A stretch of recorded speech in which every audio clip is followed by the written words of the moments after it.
ভারতের বিজেপি, বজরং দল আর অন্যান্য যাদেরকে হিন্দুত্ববাদী দল বলা হয়, তাদের বিরুদ্ধে একটা কঠিন অভিযোগ আছে যে তারা নাকি ভারতের জাতির জনক করমচাঁদ গান্ধীকে জাতির পিতা মনে করে না।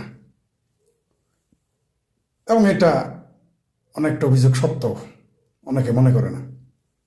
আমার প্রশ্ন হলো, এটা আসলে তো বিরাট একটা অপরাধ করে ফেলছে বিজেপি, বজরং দল, শিবসেনারে বিরাট অপরাধ করে ফেলেছে যে তারা গান্ধীকে জাতির পিতা মানে না।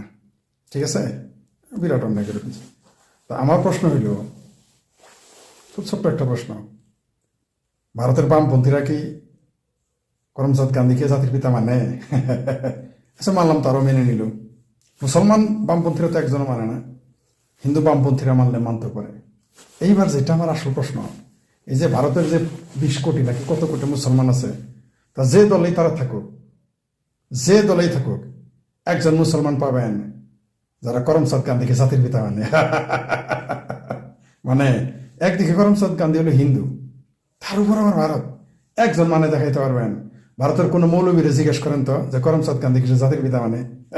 ভারতের কোনো কমি মাদ্রাসা গিয়ে জিজ্ঞেস করেন তো, আপনি দেওবন্দে যান, খারেজি মাদ্রাসায় তো প্রশ্নই আসে না।